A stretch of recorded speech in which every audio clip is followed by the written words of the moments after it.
کوئی کہتا ہے کہ تھا اور کوئی کہتا ہے کہ نہیں تھا۔ کہنے والے کہتے ہیں کہ بھیڑیا بقاؤل تھا، لومڑی یساؤل تھی، کاز کرنائے نواز تھا، بطخ سرنائے نواز تھی، کوا نامی چور تھا، گوریا چغل خور تھی۔ اور کسی زمانے میں ایک جگہ ایک بادشاہ رہتا تھا، اس کے ایک جوان بیٹی تھی۔ بہت سے ملکوں سے شہزادے اور وزیر زادے اس سے شادی کرنے آتے، لیکن شہزادی ان میں سے کسی کو بھی پسند نہ کرتی۔ ایک دن بادشاہ نے اپنی بیٹی کو اپنے پاس بلایا اور اس سے کہا، میری پیاری بیٹی، میرے دل کا سرور، میں سب بادشاہوں کو اطلاع دے چکا ہوں کہ میری بیٹی کے لیے شوہر چاہیے۔ اب تک کتنے بہادر جوان آ چکے ہیں مگر تم نے ان سب کو ٹھکرا دیا ہے۔ اس کی آخر وجہ کیا ہے؟ تم چاہتی کیا ہو؟ شہزادی نے جواب دیا، ابا جان، میں اس آدمی سے شادی کروں گی جو 3 جھوٹ بولے اور ہر جھوٹ میں 40 جھوٹ ہوں، اور اس روانی سے بولے کہ دل کو مو لے۔ بادشاہ نے ہر طرف اپنے ڈھنڈورچیوں کو بھیجا جو اعلان کرتے پھرے، بادشاہ اس آدمی سے اپنی بیٹی کی شادی کرے گا جو 3 جھوٹ بولے اور ہر جھوٹ میں 40 جھوٹ ہوں۔ ہر طرف سے شادی کے امیدوار آئے اور دربار میں حاضر ہو کر اپنے گھڑے ہوئے قصے سنانے لگے۔ بادشاہ نے اپنے ملک کے تمام دانشمندوں کو اپنے دربار میں جمع کیا اور ان سے کہا، اگر کوئی سچ مچ جھوٹ بولے تو تم لوگ کہنا کہ یہ جھوٹ ہے، اور کوئی سچ بولے تو کہنا کہ سچ ہے، لیکن اگر تم لوگوں نے جھوٹ کو سچ اور سچ کو جھوٹ بتایا تو تمہارے سر تن سے جدا کروا کے تمہاری ساری جائیداد لٹوا دوں گا۔ مقابلہ شروع ہوا۔ بادشاہ کا داماد بننے کا ارادہ رکھنے والے سب باری باری اپنا جھوٹ سنانے لگے۔ ہر بار جب کوئی اپنا جھوٹ سنا چکتا تو بادشاہ اپنے دانشمندوں سے پوچھتا، یہ جھوٹ ہے یا سچ؟ اور ہر بار دانشمند لوگ جواب دیتے، بادشاہ عالم، دنیا میں ایسا ہوتا ہے۔ کتنے ہی بادشاہ اور بادشاہ زادے آئے اور اپنا سا منہ لے کر لوٹ گئے۔ اسی شہر میں ایک غریب نوجوان رہتا تھا جو پہاڑی جنگلوں سے لکڑیاں اکٹھا کر کے لاتا اور ان کو بیچ کر اپنا پیٹ پالتا تھا۔ ایک بار وہ لکڑیاں اکٹھا کرنے پہاڑ پر جا رہا تھا کہ اچانک بادشاہ کے ڈھنٹوچیوں کو یہ اعلان کرتے سنا کہ جو کوئی 3 جھوٹ بولے گا جن میں سے ہر ایک میں 40 جھوٹ ہوں گے، شہزادی کی شادی اسی سے ہوگی۔ آہا آہا آہا، یہ ہوئی نا بات، چلو جھوٹ بول دیتے ہیں۔ اس نوجوان نے اپنے آپ سے کہا اور شاہی دربار کی راہ لی۔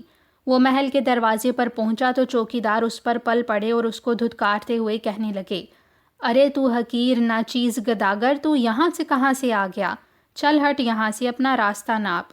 نوجوان نے پہرے داروں سے کہا، مجھے بادشاہ سے کچھ عرض کرنا ہے۔ پہرے دار بولے، ارے تو بادشاہ سے کیا خاک عرض کرے گا؟ چل چل، دور ہو جائے یہاں سے۔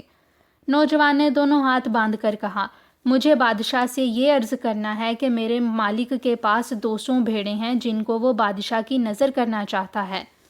یہ سنتے ہی پہرے داروں میں سے ایک دوڑ کر بادشاہ کے پاس گیا اور بولا، شہنشاہ عالم، کوئی حقیر آدمی آیا ہے، کہتا ہے کہ میرے مالک کے پاس 200 بھیڑیں ہیں جن کو وہ بادشاہ کی نظر کرنا چاہتا ہے۔ بادشاہ نے حکم دیا کہ اس کو یہاں لے آؤ۔ نوجوان کو بادشاہ کے سامنے حاضر کیا گیا۔ بادشاہ نے پوچھا، کہاں ہیں تیری بھیڑیں؟ غریب نوجوان نے کہنا شروع کیا، بادشاہ اعظم، اجازت پاؤں تو عرض کروں، میں ایک غریب اور ناتواں یتیم ہوں۔ میں اپنے ماں باپ کی اکیلی اولاد تھا، میرے بھائی سب کے سب مر گئے اور ہم صرف 3 بھائی زندہ رہ گئے۔ ہم تینوں بھائیوں نے نہ کبھی ایک دوسرے کو دیکھا اور نہ ہی ایک دوسرے کو جانتے تھے۔ اچانک ہماری ملاقات ہو گئی اور ہم نے ایک دوسرے کو پہچان لیا۔ دیکھتا کیا ہوں کہ ہم میں سے ایک کا چغا بغیر گریبان کا ہے، دوسرے کا بغیر آستینوں کا اور تیسرے کا بغیر دامن کا۔ جیسا کہ کہتے ہیں، اندھا اندھے کو اندھیرے میں پہچانے، ہم آپس میں مل گئے، ایک دوسرے سے گھل مل گئے اور مل کر چلے۔ بغیر راستے پر پاؤں رکھے اور بغیر راستے سے باہر آئے ہم چلتے گئے۔ ایک جگہ اچانک کیا دیکھتے ہیں کہ زمین پر 3 سکے پڑے ہیں، ان میں 2 بالکل گھسے پٹے ہیں اور تیسرے پر مہر غائب ہے۔ جس سکے پر مہر نہیں تھی اس کو ہم نے اٹھا لیا اور آگے چل پڑے۔ چلتے گئے بہت دور نکل گئے، پھر چلتے گئے اور ایک نشیب میں اتر گئے۔ دیکھا کہ نالے میں چارے میں کام آنے والی 3 چھوٹی مچھلیاں پڑی ہیں، 2 تو بالکل بے جان ہیں اور تیسری مری ہوئی ہے۔ ہم نے مری ہوئی چھوٹی مچھلی کو اٹھا کر اس چوغے کے دامن میں رکھا جس میں دامن تھا ہی نہیں اور آگے چل پڑے۔ چلتے چلتے ایک جگہ پہنچ کر ہم نے دیکھا سامنے 3 مکان کھڑے ہیں، ان میں سے 2 اوپر سے کھلے ہوئے ہیں اور تیسرا بغیر دیواروں کا تھا۔ ہم اس کے اندر گئے، وہاں 3 دیگ پڑے تھے، 2 تو چھلنی جیسے تھے اور تیسرے کا پیندا غائب تھا۔ ہم نے مری ہوئی ننھی مچھلی کو اس دیگ میں ڈالا جس میں پیندا نہیں تھا اور پھر ادھر ادھر لکڑیاں تلاش کرنے لگے، لیکن لکڑی وکڑی کچھ نہ ملی۔ چنانچہ ہم بغیر آگ جلائے اسے پکانے لگے۔ ہم نے اچھی طرح سے پکایا، ہڈیاں تو خوب پک گئیں لیکن گوشت کچے کا کچا رہ گیا۔ ہم نے خوب ڈٹ کر گوشت کھایا، ہمارے پیٹ پھول گئے، اتنے پھول گئے کہ جب ہم نے باہر نکلنا چاہا تو دروازے سے نہ نکل سکے۔ دیوار میں ایک دراڑ مل گئی، اس سے ہو کر ہم باہر آئے اور آگے چل پڑے۔ راستے پر ہم چلتے گئے اور ایک لکودک صحرا میں پہنچے۔ اچانک ہم نے دیکھا کہ سامنے گھاس کے اندر خرگوش کا ایک بچہ چھپا بیٹھا ہے۔ وہاں ایک درخت تھا، اس کی ایک شاخ سے ہم نے بغیر کاٹے ایک ڈنڈا بنا لیا اور یہ ڈنڈا خرگوش کے بچے کو کھینچ کر مارا۔ وہ 3 کلابازیاں کھا کر گر پڑا۔ ہم نے اس کو پکڑ لیا اور کاٹا تو اس میں 6 من گوشت اور اتنی چربی نکلی۔ گوشت کو ہم نے پکایا نہ سکھایا، وہیں بیٹھ کر کھا لیا، لیکن پیٹ نہیں بھرا۔ ہم بھوکے کے بھوکے رہ گئے۔ میرے دونوں بھائی مجھ سے ناراض ہو گئے اور روٹھ کر چلے گئے۔ میں خوش ہوا کہ ساری چربی میری ہو گئی۔ ساری چربی چمڑے کا ایک ہی پتابہ کھا گیا اور دوسرا بغیر پالش کے رہ گیا۔ میں بہت تھک گیا تھا، پڑ کر سو گیا۔ اچانک شور اور دھکم دھکا کی آواز سنائی دی اور میں چونک کر اٹھ بیٹھا۔ دیکھتا کیا ہوں کہ میرے دونوں پتابے آپس میں لڑ رہے ہیں۔ میں نے دونوں کے منہ پر ایک ایک گھونسا مارا اور پھر پڑ کر سو گیا۔ آدھی رات کے وقت سردی سے میری آنکھ کھل گئی۔ دیکھتا کیا ہوں کہ میرا چوگا جس کو اوڑھ کر میں سویا تھا غائب ہے۔ پتہ چلا کہ میرے اس پتابے نے جس پر چربی کی مالش کی ہوئی تھی میرے اوپر سے چوگے کو کھینچ کر اپنے آپ کو اس میں لپیٹ لیا ہے اور سو گیا ہے، اور وہ پتابہ جس پر پالش نہیں تھی روٹھ کر چلا گیا ہے۔ میں نے پالش کیے ہوئے پتابے کو جگایا، اس کو اپنے پاؤں میں ڈالا، چوگے کو پہن کر اوپر سے پٹکا باندھا۔ جب میں گھر سے گیا تھا تو وہاں میری ماں اور ایک مرغا دونوں رہ گئے تھے۔ اب واپس آ کر دیکھتا ہوں کہ وہاں نہ ماں ہے اور نہ ہی مرغا۔ اچانک اپنے پاؤں کی طرف دیکھا تو پتہ چلا کہ میرا جو ایک پتابہ رہ گیا تھا وہ بھی غائب ہو چکا ہے۔ مجھے بڑا دکھ ہوا۔ سوچا یہ کیا مصیبت ہے، ان کو اب کہاں تلاش کروں۔ فریاد لے کر آپ کی بارگاہ میں آیا۔ دروازے پر آپ کے نوکر کھڑے ہیں، انہوں نے مجھے اندر نہیں آنے دیا۔ اتنا کہہ کر غریب نوجوان نے اپنا سر جھکا لیا اور چپ ہو گیا۔ اس کی باتیں سن کر بادشاہ کو بڑا تعجب ہوا اور اس نے اپنے دانش مندوں کی طرف دیکھا۔ دانش مند لوگ سب اٹھ کھڑے ہوئے، جھک جھک کر آداب بجا لائے اور ایک زبان ہو کر کہنے لگے، شہنشاہ عالم، اس نوجوان نے جو کچھ کہا وہ جھوٹ ہے، سراسر جھوٹ۔ اپنے مالک کی بھیجی ہوئی بھیڑوں کے بارے میں بھی شاید یہی کہے گا کہ وہ گم ہو گئی ہیں۔ بادشاہ نوجوان کی طرف دیکھتے ہوئے گرج اٹھا، کہاں ہیں بھیڑیں، بتا۔ بادشاہ اعظم، اجازت پاؤں تو عرض کروں، نوجوان نے کہنا شروع کیا۔ جب آپ کے نوکروں نے مجھے اندر نہ آنے دیا تو میں بہت اداس ہو گیا اور اپنی ماں، مرغے اور چربی سے پالش کیے ہوئے پتابے کی تلاش میں چل پڑا۔ چلتے چلتے ایک گاؤں میں پہنچا، دیر تک لوگوں سے پوچھ پاچھ کر ڈھونڈتا پھرا۔ آخر کسی طرح مرغا مل گیا، وہ ایک زمیندار کے کھیت میں ہل چلا رہا تھا۔ ہم دونوں نے سلام علیک کیا اور گلے ملے۔ معلوم ہوا کہ 6 مہینے تک برابر محنت کر کے مرغے نے بوریاں سینے کی ایک سوئی کمائی ہے اور اس کو بھی مالک اپنے پاس رکھے ہوئے ہے۔ میں نے لڑ جھگڑ کر اس سے وہ سوئی حاصل کر لی اور پھر میں نے مرغے سے کہا، چلو گھر چلیں۔ اس نے کہا، نہیں، میں ابھی نہیں چلوں گا، میں 6 مہینوں کے لیے بھرتی ہوا ہوں۔ 3 مہینے گزر چکے ہیں اور 3 مہینے باقی ہیں۔ مدت پوری ہو جائے تو میں اپنی اجرت لے کر خود گھر آ جاؤں گا۔ میں نے سوئی کو لے لیا اور مرغے کو وہیں چھوڑ کر گھر روانہ ہو گیا۔ واپس آ کر کیا دیکھتا ہوں کہ میرا مکان غائب ہے۔ میں اتنا اداس ہوا کہ کیا بتاؤں۔ اپنی بوڑھی ماں اور پالش کیے ہوئے پتابے کی تلاش میں نکل گیا۔ ایک ٹیلے پر چڑھ کر چاروں طرف دیکھا تو کہیں دکھائی نہ دیے۔ ایک پہاڑی پر چڑھ کر چاروں طرف دیکھا تو نظر نہ آئے۔ مایوس ہو کر نیچے اتر آیا۔ میرے پاس جو سوئی تھی اس کو میں نے زمین میں گاڑ دیا اور اس پر چڑھ کر ادھر ادھر نظر دوڑائی تو کیا دیکھتا ہوں کہ میری بوڑھی ماں دریا کے کنارے پر بیٹھی کپڑے دھو رہی ہے۔ میں نے سوئی اٹھا لی اور چل پڑا۔ کتنے ہی ٹیلوں اور پہاڑوں پر سے گزر کر بالآخر اپنی ماں کے پاس پہنچا۔ معلوم ہوا کہ جب میں گم ہو گیا تھا تو میری ماں ایک امیر آدمی کے ہاں نوکری کرنے لگی تھی۔ میں نے ماں سے کہا، چلیے گھر چلیں۔ ماں نے کہا، نہیں، میں ابھی گھر نہیں چلوں گی، اپنی اجرت وصول کر کے آؤں گی۔ میں نے 3 سال تک نوکری کے 3 مہینوں کی روٹی کمائی ہے، اب 3 مہینے اور باقی رہ گئے ہیں، یہ مدت پوری کر کے میں خود ہی گھر آ جاؤں گی، تم اکیلے چلے جاؤ۔ میں نے اپنے ماتھے پر ایک چپت ماری، اپنے چوغے کے دامن کو جو تھا ہی نہیں پٹکے میں ٹھونس لیا اور واپس چل پڑا۔ تھوڑی دور پہنچا تو دیکھا کہ دریا کا پانی پھیل گیا ہے اور دریا پر جو پل تھا اس کو بہا کر لے گیا ہے۔ چلچلاتی دھوپ پھیلی ہوئی تھی، مجھے بڑی پیاس لگی۔ پانی پینے گیا تو دیکھا کہ دریا کا پانی جم گیا ہے۔ میں نے برف کو توڑنا چاہا لیکن پتھریلی زمین پر کوئی پتھر نہیں ملا جس سے میں برف کو توڑ سکتا۔ لاچار ہو کر میں نے اپنے سر سے برف کو توڑا، گھڑے میں اپنا سر ڈال کر خوب ڈٹ کر پانی پیا اور پھر آگے چل پڑا۔ چلتے چلتے مجھے اچانک اپنی سوئی یاد آ گئی۔ میں واپس دریا کے کنارے گیا، جا کر دیکھتا ہوں کہ سوئی وہاں نہیں ہے۔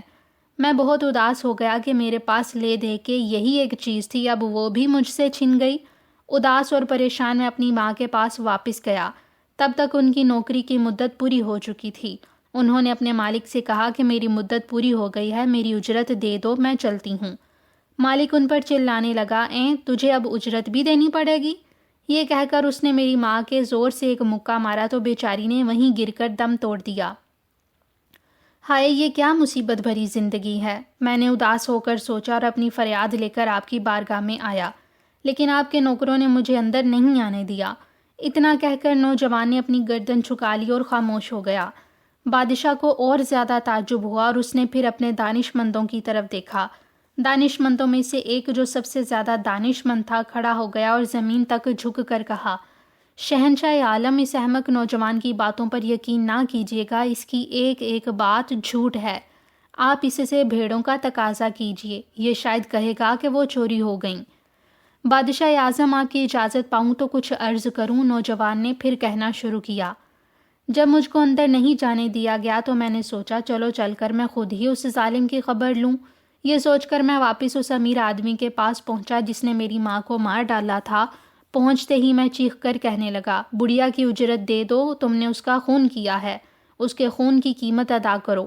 یہ کہتے ہوئے میں نے اس ظالم کو گریبان سے پکڑ لیا اور کھینچتا ہوا باہر سڑک پر لے آیا۔ لوگ جمع ہو گئے اور انہوں نے جھگڑا میرے حق میں طے کر دیا۔ اس ظالم نے مجھے ایک گدھا دیا، میں اس گدھے پر سوار ہو کر اپنے گھر کو چلتا رہا اور ایک جگہ میں نے دیکھا کہ سامنے سے اونٹوں اور گھوڑوں کے 40 قافلے آ رہے ہیں۔ قافلوں کے سردار نے پکار کر مجھ سے کہا، اے گدھے والے، تمہارے گدھے کی پیٹھ کی کھال چھل گئی ہے، نیچے اتر آؤ، اس کی پیٹھ کا کپڑا ٹھیک کر دو۔ میں فوراً گدھے پر سے اتر پڑا اور دیکھا کہ گدھے کی پیٹھ پر واقعی زخم پڑ گیا ہے۔ میں نے اسی آدمی سے پکار کر کہا، اس کی دوا کیا ہے؟ اس نے ایک اخروٹ میری طرف بڑھاتے ہوئے کہا، اس اخروٹ کو جلا کر اس کی راکھ گدھے کے زخم پر لگا دینا، ٹھیک ہو جائے گا۔ میں نے اخروٹ کو جلا کر اس کی راکھ زخم پر لگائی اور پھر گدھے کی پیٹھ کو دوبارہ کپڑے سے ڈھانپنے لگا تو کیا دیکھتا ہوں کہ گدھے کی پیٹھ پر اخروٹ کا ایک پودا اگ آیا ہے۔ وہ پودا دیکھتے ہی دیکھتے ایک بڑا سا درخت بن گیا۔ دیکھتے ہی دیکھتے اس پر پھول لگے، پھر پھل آئے اور آنکھ جھپکتے میں وہ پھل پک کر تیار ہو گئے۔ اب کیا کیا جائے؟ میں نے سوچا، اگر درخت پر چڑھ کر اس کو ہلانے لگوں تو گدھے کو تکلیف ہوگی، بہتر یہی ہے کہ اخروٹوں کو پتھر مار۔ یہ طے کر کے میں نے گدھے کو ایک ایسی جگہ لے جا کر کھڑا کر دیا جہاں پتھر وتھر کچھ نہیں تھا۔ میں نے آستینیں چڑھائیں اور اخروٹ کے درخت پر پتھر پھینکنے لگا۔ پھینکتا رہا لیکن نہ کوئی پتھر نیچے گرا اور نہ ہی کوئی اخروٹ۔ پھر بھی مایوس نہ ہوا اور پتھر پھینکتا چلا گیا۔ بالآخر سارے پتھر ختم ہو گئے، اب مجھے خود اس کے اوپر چڑھنا پڑے گا۔ میں نے سوچا اور یہ سوچ کر درخت کے اوپر چڑھ گیا۔ کیا دیکھتا ہوں کہ وہاں ایک لمبا چوڑا باغ ہے اور اس کے سرے پر ایک نالا ہے جو ایک دلکش آواز میں گیت گاتا ہوا بہہ رہا ہے۔ آہا، تربوز اگانے کے لیے اچھا باغ ہے، میں نے خوش ہو کر سوچا اور فوراً ہی وہاں تربوز کے بیج بو دیے۔ دیکھتے ہی دیکھتے ایسے تربوز تیار ہو گئے کہ کیا کہنے، اتنے بڑے بڑے کہ کوئی دونوں ہاتھ پھیلا کر بھی ان کا احاطہ نہیں کر سکتا۔ میں نے ایک تربوز توڑ لیا، نالے کے کنارے بیٹھ گیا اور ابھی چھری کی نوک کو تربوز میں گاڑا ہی تھا کہ تربوز تڑاک سے پھٹ گیا اور چھری میرے ہاتھ سے چھوٹ کر اس کے اندر گر گئی۔ میں اس کو اٹھانے کے لیے جھکا تو خود بھی تربوز کے اندر گر گیا۔ میں بہت دیر تک وہاں اپنی چھری کو تلاش کرتا رہا، پھر اچانک مجھے ایک آدمی مل گیا۔ میں نے اس سے پوچھا، صاحب، آپ نے راستے میں کوئی چھری تو نہیں دیکھی؟ ارے آپ یہاں ایک چھوٹی سی چھری تلاش کر رہے ہیں؟ اس آدمی نے کہا۔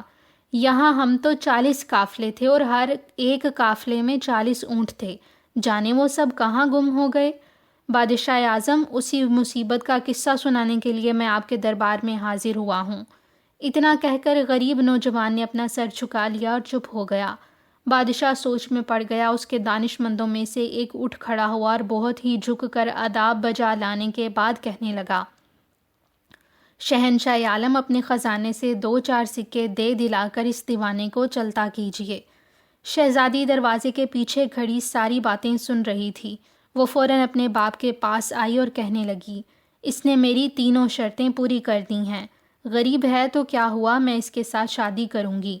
بادشاہ نے بڑی دھوم دھام سے اس غریب نوجوان کے ساتھ اپنی بیٹی کی شادی کر دی۔